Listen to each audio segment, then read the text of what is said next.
नमस्कार, capital TV में आपका स्वागत है। हिंदुस्तान प्रधानमंत्री मोदी के नेतृत्व में काफी एग्रेसिव रहा जहां तक सेना की नीति हो। घर में घुसकर हम लोगों ने पाकिस्तान को मारा। एक बार आर्मी ने यह करतब दिखाया, दूसरी बार एयरफोर्स ने।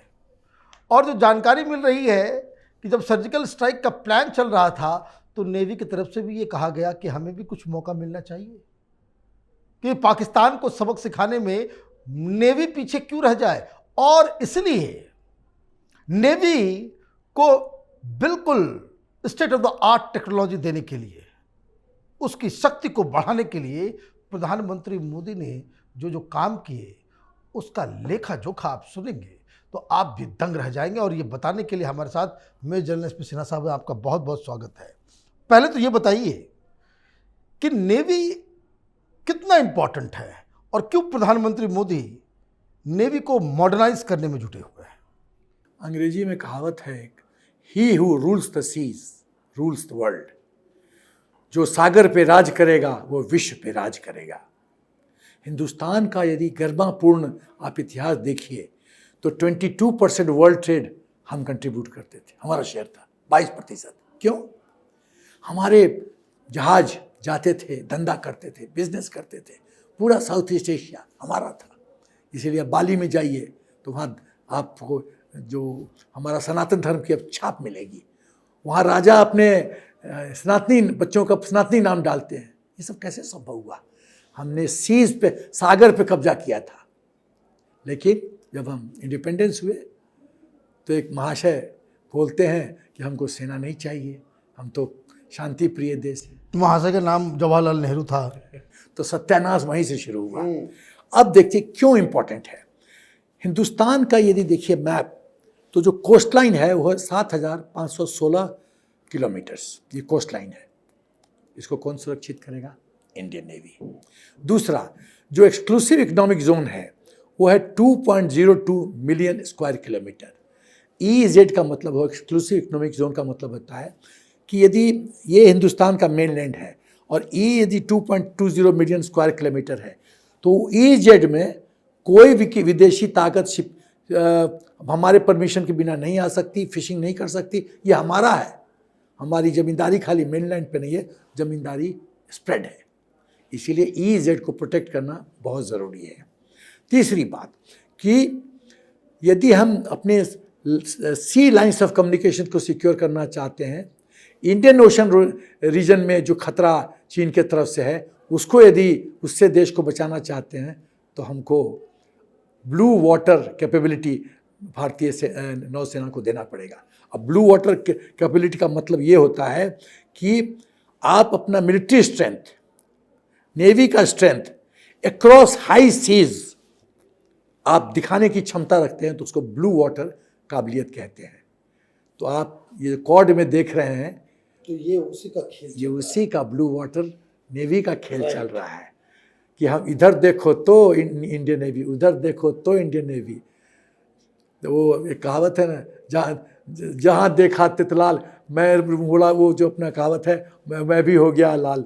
तो जहाँ देखो इंडियन नेवी, तो सब जगह इंडियन नेवी हो तो शक्ति का तो हमारा प्रदर्शन हो रहा है ना। तो उसके बाद peace and stability Indian Ocean region में और इंडो पैसिफिक में हमारी पकड़, तो कि strait of Malacca choke point है, जुगलर वेन है चीन के लिए। हमने उसको दबाया और चीन की आर्थिक व्यवस्था खत्म। इसीलिए चीन ग्वाडर पोर्ट के पीछे पड़ा हुआ है कि अल्टरनेट हमको एक्सेस चाहिए हाई सीज के लिए। ये चीन की दृष्टिकोण है। अब आते हैं कि मोदी जी ने कहाँ से शुरू किया। मोदी जी को ये समझ में आ गया, वही कहावत, he rules the seas rules the world.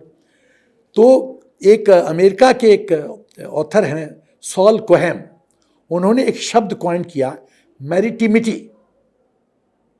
मैरिटिमिटी उसका मतलब है कि जल के संपर्क में या सागर के संपर्क में जितने रिलेटेड इशू हैं, चाहे EEZ हो, आपका प्रेजेंस हो, ब्लू वाटर कैपेबिलिटी हो, सब इशू को जो आप एड्रेस करते हैं वो इस शब्द से एड्रेस होता है। मोदी जी ने ये जो मंत्र है वो उनकी अपनी सोच है, इन लोग से वो गाइडेंस नहीं लिया है, उनको ज़रूरत नहीं है। उन्होंने इस बात को पकड़ लिया कि यदि हमको विश्व पे राज करना है, मतलब सुपर पावर बनना है, तो नेवी को हमको मजबूत करना। तो उन्होंने क्या क्या किया।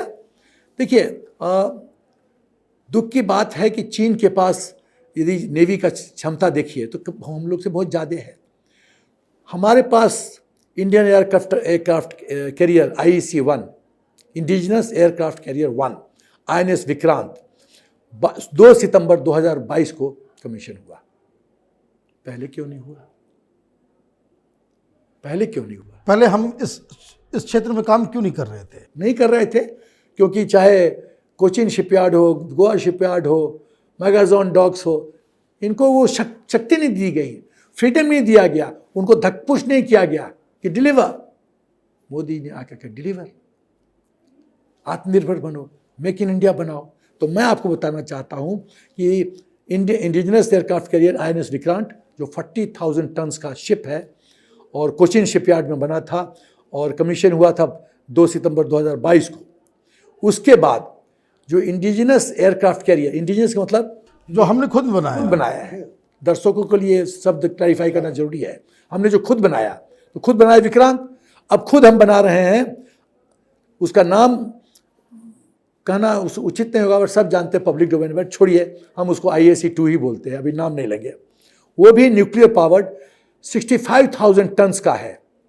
माय गॉड, कहाँ विक्रांत 40,000, वो 25,000 और एक्स्ट्रा, 65,000 टन्स, और हिंदुस्तान में बन रहा है। उसके बाद 6 scorpion submarines under project 75 India, जिसमें 5 कमीशन हो गए हैं। और कहाँ बना था? मैगाजोन डॉक्स पे। पहले क्या होता था? रूस से लो, लीज पे लो और बहुत पैसे खर्च करके लो, रूस लुटवा के ले वहां का 3rd ग्रेड सामान। एकदम। ब्रॉस्को क्या था? यही था। मैं 510 आर्मी बेस वर्कशॉप मेरठ में नौकरी कर चुका हूं, और मैं शिल्का क्वाड्रात ओवरऑल का बहुत क्लोज क्वार्टर से देखा हूं, और हर एक मीटिंग कमांडेंट के ऑफिस में मैं अटेंड करता था। मुझे सब पता है क्या खेल खेला जाता है इस देश के साथ। दुर्भाग्य है, कोई विदेशी ताकत छोड़ता नहीं है हिंदुस्तान को, चूस लेता है, जिसे नींबू से जूस निकाल के लोग पी लेते हैं। तो जब बिकने के लिए हम तैयार हैं तो कोई भी चूसने के लिए तैयार होगा ही। मैं कुछ बोलना नहीं चाहता क्योंकि डिप्लोमेसी का मामला है, बट खाली हिंट देना चाहता हूँ कि कमांडेंट के हर एक मीटिंग में मैं बैठता था, और मुझे सब पता है क्या होता है, सब पता है। मुंह खोलूंगा तो गदर हो जाएगा, क्या छोड़िए। तो 6 scorpion submarines project 75 India, 5 commission हो गए, मैगाजोन डॉक्स बने। LNT शिपयार्ड, LNT कट्टुपल्ली एक जगह है तमिलनाडु में, वहाँ एक शिपयार्ड बना रहा है पूरा फंक्शनल। अब मोदी सरकार का हुक्म है कि सब सबमरीन्स हिंदुस्तान के अंदर बनेंगे, विदेश से आना खत्म। कितनी बड़ी बात है। और सबमरीन कई तरह के होते हैं, सब सरफेस न्यूक्लियर, सब surface BN ballistic nuclear. Ballistic nuclear मतलब कि वो सबमरीन जो न्यूक्लियर पावर्ड है। देखो, पहले मैं समझाना चाहता हूँ दर्शकों को, सबमरीन 2 तरह के पावर्ड होते हैं, कन्वेंशनल, डीजल या इलेक्ट्रिक, और दूसरा जो पावर्ड होते हैं इंजन, वो होता है न्यूक्लियर। जो डीजल या इलेक्ट्रिक होता है उसको पानी के ऊपर आना पड़ता है थोड़ा सा रेस्ट देने के लिए सिस्टम को। न्यूक्लियर को आने की कोई जरूरत नहीं है। न्यूक्लियर सबमरीन 6-6 महीना अंदर पानी के अंदर रह सकता है। और कहाँ जाएगा कोई मालूम नहीं, पता नहीं। और इसीलिए देखा हो, लोग कहते हैं कि इंडियन नेवी में कुछ बहुत गोरा चिट्टा अफसर दिखाई पड़े तो सबमरीन न्यूक्लियर का मेंबर है, क्योंकि 6-6 महीना पानी के नीचे रहोगे तो गोरे हो जाओगे। तो सब सरफेस SN न्यूक्लियर भी हो सकता है और SSBN भी हो सकता है। हिंदुस्तान BN की तरफ पहले क्यों प्राथमिकता दे रही है?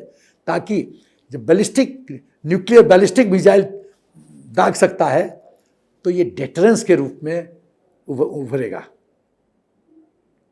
आप लोकेट कर नहीं सकते, और डेटरेंस है, दुश्मन को पता है SSBN है, तो उसकी भी तो नींद हराम होगी ना। अब आते हैं तो 12 माइन स्वीपर्स गोवा शिपयार्ड में 32,000 करोड़ का 2015 में हुआ। कभी कभी तो मैं देखता हूँ, हर एक फिगर में देख रहा हूँ 32,000 करोड़, 62,000 करोड़। इतना पैसा पहले कहाँ जाता था? सब खा जाते थे। मोदी जी इतना पैसा, यही देश है, यही एडमिनिस्ट्रेशन है, यही सरकार है, वही सिस्टम है, वही इनकम टैक्स है, इतने पैसे, और उसके ऊपर से गरीबों को 6-6 महीना 8-8 महीना फ्री राशन दे रहे हैं। पहले इस पैसा कहाँ जाता था? मैं देशवासियों से पूछना चाहता हूँ, भाई पूछो पहले पैसा कहाँ जाता था। अब आते आगे, 100 नेवल चॉपर्स प्रोक्योर होंगे, क्योंकि जो अभी चॉपर्स हैं, हेलीकॉप्टर्स को चॉपर्स बोलते हैं फौज में, एक्चुअल शब्द है हेलीकॉप्टर, बट हम लोग चॉपर्स बोलते हैं। तो ये जो चॉपर्स बनेंगे वो चेतक और चीता को रिप्लेस करेंगे, और इसको 2 कैटेगरी में है, लाइट यूटिलिटी हेलीकॉप्टर इसको बोला जाएगा, और हिंदुस्तान एरोनॉटिक्स लिमिटेड बनाया जा रहा है। 42 वॉरशिप और 6 सबमरीन्स, 3 लाख करोड़ वैल्यू का, नेवी को 3D काबिलियत देने के मार्ग पे अग्रसर है। 16 naval multi role helicopter 1800 crore का, वो अमेरिका का जो सिंह किंग है उसके रिप्लेसमेंट के रूप में आएंगे। 6 न्यूक्लियर अटैक सबमरीन्स, मैंने कहा SSBN, ये SSN, दैट मीन सब सरफेस शिप न्यूक्लियर। ये बैलिस्टिक मिसाइल इसके पास नहीं है, ये न्यूक्लियर है, इंजन न्यूक्लियर पावर्ड है। कितना? 60,000 करोड़ का, 60,000 करोड़। उसके बाद INS Kolkata, largest worship Hindustan में वो बनेगा। और हम लोग को न्यूक्लियर मिसाइल ट्रैकिंग शिप, जैसे ये चाइना भेजता रहता है जासूसी वाला, वो हमारे पास TOT के माध्यम से रूस से 2 स्टील्थ फ्रिगेट्स गोवा में बनेगा।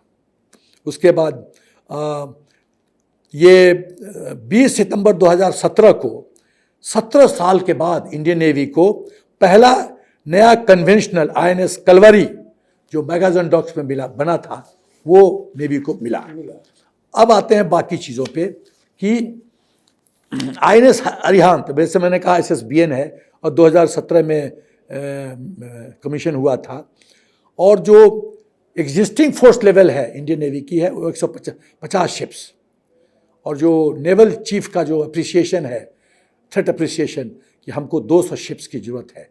तो जो मैं एडिशनल 42 शिप्स की बात कर रहा हूँ, वो फिगर बाय एंड लार्ज उस फिगर के नज़दीक जा रहा है। लेकिन मैं तो आगे बढ़ के बात करूँगा कि हमको चाहिए कि हमको फिगर ऑफ 300 टच करें, ताकि हम परमानेंट अपना इंडो पैसिफिक में और में अपनी जो स्ट्रेंथ है उसको बढ़ाएं। उसके बाद ब्रह्मोस मिसाइल नेवी को मिल रहा है, naval version. Light combat aircraft जो INS विक्रांत, INS जब मैं कह रहा हूँ इंडिजिनस एयरक्राफ्ट कैरियर, वो एयरक्राफ्ट कैरियर होता है जिसमें उसमें एयरक्राफ्ट आके लैंड कर सकता है, टेक ऑफ कर सकता है, और वहाँ वेट भी कर सकता है। शॉर्ट रनवे, टेक ऑफ, बहुत जल्दी टेक ऑफ करता है। तो स्वाभाविक है कि नॉर्मल तो एयरपोर्ट का स्ट्रिप मिलेगा नहीं, तो शॉर्ट टेक ऑफ कैपेबिलिटी होनी चाहिए, तो कंपेटेबिलिटी होनी चाहिए, तालमेल होना चाहिए एयरक्राफ्ट में और शिप में। तो INS विक्रांत के साथ लाइट कॉम्बैट एयरक्राफ्ट ऐसा होना चाहिए कि INS विक्रांत का जो डेक है उसके लेंथ को मद्देनजर रखते हुए लैंड भी कर सके और टेक ऑफ भी कर सके, वो डेवलप हो रहा है। तो उसके बाद मैं कहना चाहता हूँ कि नेवी की बात करें तो अब जो हमारे लोकल इंडस्ट्री प्लेयर्स हैं उन्होंने कितना अच्छा काम किया है। टोटल शिप जो अभी लेटेस्ट फिगर है कि 65 शिप बनने जा रहे हैं, 42 के अलावे 65 लेटेस्ट फिगर है, जिसमें 54 हाई स्पीड इंटरसेप्टर बोट है, कोस्ट गार्ड के लिए बन रहा है, और पूरा इसका इन हाउस डिज़ाइन है और कंस्ट्रक्शन है घर के अंदर, आत्मनिर्भर हिंदुस्तान। 7 ऑफशोर वेसल्स हैं कोस्ट गार्ड के लिए बन रहे हैं, 1 नेवल फ्लोटिंग डॉक है वो पोर्ट ब्लेयर के लिए, 2 मल्टीपर्पज़ वेसल्स इंडियन नेवी के लिए, और 3 शिप्स कैडेट ट्रेनिंग के लिए। जैसे हम लोग जब NDA से निकलते थे तो हमारे नेवल कैडेट्स थे, वो INS जाते थे, डफरिन वगैरह जाते थे वहाँ पे, तो और भी उनका कुछ था INS ट्रेनिंग शिप। तो हम लोग तो ज़मीन पे कदम ताल करते दौड़ते, वो लोग शिप पे ट्रेनिंग करता है, तो 3 शिप उसके लिए हुआ। तो अब देखिए कि अब INS विक्रांत के बारे में मैं कुछ कहना चाहता हूँ कि INS विक्रांत को अब देश को दिया आत्मनिर्भर मेड इंडिया के तहत, तो हिंदुस्तान वो एक्सक्लूसिव ग्रुप ज्वाइन किया जिसमें अमेरिका, रूस, चीन, फ्रांस, UK, हम 6ठा देश थे जो ये सारे काम कर सकते हैं। अब ये मुझे बताइए कि पाकिस्तान की नेवी से क्या मैच है हमारा? कहीं कहाँ राजा भोज, कहाँ गंगू तेली, कहीं नहीं है, कहीं नहीं है। तो इन सब चीज़ों से तो वो कैपेबिलिटीज आ जाएंगी कि हम पाकिस्तान की को समुद्र के रास्ते बिल्कुल ब्लॉक कर सकते हैं। एकदम। एक और बहुत महत्वपूर्ण प्रश्न है आपका, मैं जवाब देता हूँ। नेवी और क्यों महत्वपूर्ण है? जब हम न्यूक्लियर ट्रायड की बात करते हैं, न्यूक्लियर ट्रायड, पहले मैं दर्शकों को बताना चाहूँगा कि न्यूक्लियर ट्रायड होता क्या है। हमारी जो न्यूक्लियर बॉम्ब इस्तेमाल करने की क्षमता होती है वो हवा से हो सकती है, ज़मीन से हो सकती है, पानी के साथ। तो अब आपको जान के खुशी होगी कि हिंदुस्तान के पास न्यूक्लियर ट्रायड शक्ति आ गई है। हम तीनों जगह से ठोक सकते हैं दुश्मनों को, ये पाकिस्तान को पता है।